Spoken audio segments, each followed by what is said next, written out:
Well, neither one of us had very much money as children. Both of us, of course, grew up during the Depression. Um, I think I don't think either of us ever felt poor. Um, I know I didn't. I don't think you did. No, no. But that's uh, Due to our parents, really. My mother was a great believer in tithing, and she tithed for us when she couldn't really afford it. And she continued tithing when she came here to live with us. And she believed she had such a strong sense of mission. Tithing for me has always been part of my spiritual discipline in much the same way as daily prayer and worshiping with my church family on Sunday morning. When I make a contribution to First Baptist Church, I do so with the attitude or the idea that I'm giving back to God in thanksgiving for First Baptist Church.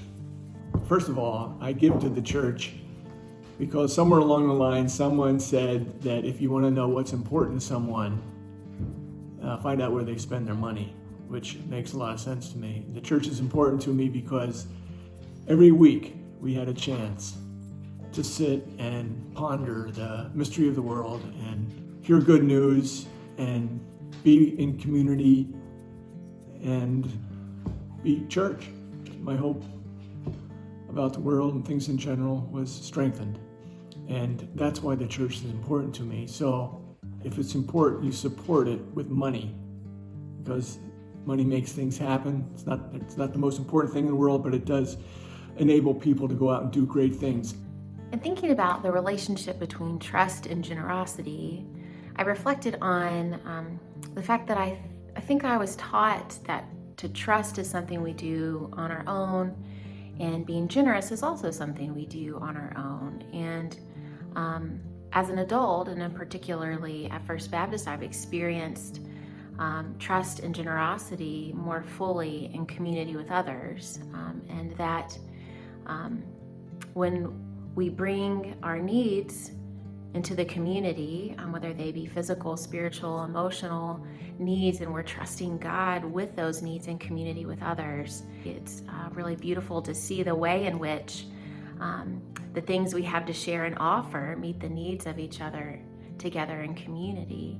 And as an example of this, a few years ago, I was starting a new job, and we were a one-car family at that time. We had 2 small children, and my husband was working full-time as well. And I accepted this job and was excited about it, but knew that in order to get to work, I was going to have another car, a way to do that. So I stepped out in faith and trust that I'm gonna have a way to get there. And the week before I was to start this new job, I got a call from someone in church saying, hey, there's someone at church who has a car that they are giving to someone who needs it. Do you know of anyone that needs that car? It was such a beautiful example of the ways we can meet each other's needs in community with others when we're faithful not only to give, but also when we're faithful to trust. And that has inspired in me not only the reminder to continue trusting God with the needs that I have in community with others, but also with open hands and open hearts to freely give the emotional, spiritual, physical things that I have, knowing that those things will be meeting the needs of others in community as well.